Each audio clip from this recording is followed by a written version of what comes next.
नाज़िर लाड़काणे में रोडन ते लगल बिजली जा थंबा हादसनि जो सबब बणियल आहिनि, जिन खां इंतजामिया बेखबर आहे। इन हवाले सां लाड़काणे मां ॾिसूं था अकरम शेख जी रिपोर्ट। लाड़काणो शहर डबल रोड ठाहिण में नाकाम बणिजी वियो आहे। इंतजामिया वन वे रोड ठाहे उल्टो सोड़ कराए अवाम खे मुसीबत में विझी छॾियो। राति तोड़े ॾींहं जो वक़्तु हादसा थियण लॻा। रोड त डबल थी विया आहिनि, पर शहर जे बंदर रोड, बाकाया रोड, बेस कॉलोनी, नज़र महलो, लाहौरी महला, मशी मार्केट, स्टेशन रोड ते लॻल बिजली जा थंभा 1.5 साल गुज़रण बावजूद भी न पटिजी सघिया आहिनि। अवाम साॻे अज़ाब जो शिकार। इंतजामिया जा सेप्को ते इल्ज़ाम, सेप्को जी टाल मटोल। इन हवाले सां लाड़काणे वासियुनि मेरान टीवी न्यूज़ सां ॻाल्हाईंदे चयो त लाड़काणे में इनके पोल असांजा लॻा पिया आहिनि, जेके रोड त कुछादा कया, पर जेके पोल लॻा पिया आहिनि उन्हनि पोलनि जे करे अलाए केतिरो जानी नुक़सान थिए थो पियो। उन ॾे त अॼु ताईं कंहिं बि तवजो ई न ॾिनो आहे। वॾे में वॾो कारण त असांजा इहे पोल आहिनि। रोड त कुछादा थिया, पर अगरि पोल न हटिया त उहो रोड कहिड़े क़िस्म जो आहे। हे लखे करोड़ रुपया हिन जा ख़र्च करण बि ईअं करे संदर रायगान थी विया। असां डीसी लाड़काणे खे इहो ई चवंदासीं, खुदारा तव्हां ॿी ॻाल्हि खे छॾियो, पर इंसानी जानियूं बचायो। तव्हां ईअं करे सम्झो त हिकिड़ो ख़ुदा एॾो फर्ज़ु पूरो कयो। पुल लॻल आहे, इहो जेको तव्हांखे नज़र थो अचे, इहो बिजलीअ जो थंभो लॻल आहे। इहो ॾाढो जेको आहे अचण वञण में तकलीफ़ थी थी आहे। हिकु ॿ दफ़ा हादसा बि काफ़ी थी चुका आहिनि, वॾो ज़ख़्मी थिया आहिनि माण्हू, कुझु वॾो नुक़सानु पहुतो आहे।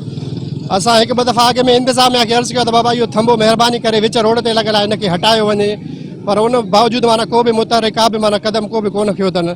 बराबरि माना असांखे ॾाढी तकलीफ़ आहे हिन थंभे मां, महिरबानी करे थंभे खे हटायो वञे। उहो बि कमु जेको आहे उहो प्रॉपर तरीक़े सां थिए नथो। इंक्रोचमेंट जे नाले ते माण्हुनि जा दुकान बि ठाहिनि था ऐं जेको आहे ॿी ड्रा ड्रूअ बि कनि था, पर वरी जेके विच रोड ते जेके पोल जा थंभा आहिनि उहे साॻी जाइ ते बीठा आहिनि। उन सां थिए छा थो त हिकु त जेका इंक्रोचमेंट उहो हटाइनि था, ड्रा ड्रूअ कनि था, दुकान वग़ैरह पोइ ते कनि था, ऐं जेके पोल जेके थंभा जेके विच ते आहिनि उन सां उहा इंक्रोचमेंट साॻियो वधी थी वञे, ऐं उन जे नतीजे में जेका ट्रैफिक वग़ैरह आहे उहा बि उनखे बि दुश्वारी पेश थी अचे, ऐं उन सां गॾोगॾु हादसा बि जेके आहिनि उहे साम्हूं पेश अचनि। इंक्रोचमेंट जो को मसइलो हल थियो न, ट्रैफिक जो को मसइलो हल थो थिए, ऐं उहे जेके विच ते पोल लॻियल आहिनि उहे अञा बि जेके मुख़्तलिफ़ ट्रैफिक जेके हादसा आहिनि उन्हनि जो सबबु बणिजनि था। लाड़काणे वासियुनि सां अलाए छो हमेशह इंतज़ामिया मटेरियली मावर सलूक रखियूं अचे पई। विच रोड ते दुनिया में किथे बि न आहे जीअं लाड़काणे में जेको हशर लॻो पियो आहे, त हर तव्हांखे रोड ते लाइन लॻी पई आहे पोलनि जी। जेके चिबा पोल आहिनि, टेड़ा पोल आहिनि, हालांकि उहे पोल कंहिं इस्तेमाल जोगा बि न आहे। जेका छा इहा हदखली न आहे, तव्हां ग़रीबनि जा अझा त ड्राहे सघो था, पर उहे पोल पटे नथा सघो जेके पोल आम माण्हू जे लाइ आज़ार कयूं वेठा आहिनि, जिते आए ॾींहुं जानियूं नुक़सान थिया आहिनि इन में। पर पोइ बि ज़िलई ऐं एडमिनिस्ट्रेटर जेका लाड़काणे इंतज़ामिया आहे उहा अघोर निंड सुतल आहे। असांजे लाड़काणे जी निंड पई आहे, सुतल पई आहे। सम्झ में नथो अचे त पोल लॻल आहिनि, पोल जे आड़ में कब्ज़ा ग्रुप थो थिए, उन्हनि जे ट्रांसफार्मरनि जे हेठां जेको आहे सो हादसा था थियनि, या राति जो जेको आहे सो ऊंधे थी थिए त उन्हनि में लाइटियूं बि न आहिनि लॻल। लाइटुनि जे हिसाब सां वॾी एक्सीडेंट जो हिसाब थो थिए। इन जे करे असां गुज़ारिश था कयूं लाड़काणे जे डीसी साहब खे, या त जेके बि पोल लॻल आहिनि रोड ते उहे हटाया वञनि।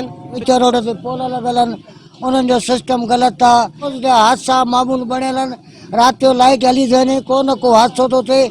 महिरबानी करे जेके पोल आहिनि ॿाहिरि लॻल इहे ख़तमु कया वञनि, पांचे रास्ते से लगाया हुआ। वालों ने एंक्रोचमेंट वालों ने जगह तो पीछे करवा दी है, पुराने पोल इन्होंने वो खेड़े ही नहीं।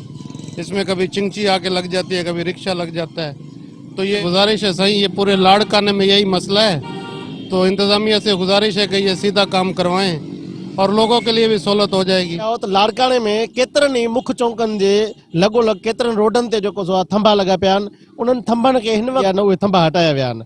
जॾहिं त हद दख़लनि जे हवाले सां लाड़काणे में कार्रवाइयूं थियूं उहे पंहिंजी जॻह ते बहितर हुयूं, पर लाड़काणे इंतज़ामिया खे इहो सोचणु खपे त मेन जेको सबबु आहिनि ट्रैफिक जे लाइ जेको आज़ार बणियल आहिनि उहे विच रोडनि ते लॻल थंभा आहिनि, जिन्हनि जे आड़ में वरी ॿीहर बि हद दख़लियूं थी रहियूं आहिनि। असां ज़िले इंतज़ामिया खे अपील कंदासीं मेन जेके रुकावटूं बणियल आहिनि शहर में, बिजली या पोल जा थंभा उहे हटाया वञनि। बिजलीअ जे लॻल थंभनि जी आड़ में दुकानदार हद दख़लियूं कनि पिया ऐं हादसा थियण सां गॾु ट्रैफिक पिण बि जाम रहण लॻी। ज़रूरत इन ॻाल्हि जी आहे त लाड़काणे में हादसनि जो सबबु बणियल थंभनि खे विच रोड खां हटाए पासनि ते लॻाए वञे त जीअं हादसनि ऐं मसइलनि खां शहरी बची सघनि। कैमरामैन अली अब्बासी सां गॾु अकरम शेख, मेरान टीवी न्यूज़, लाड़काणो।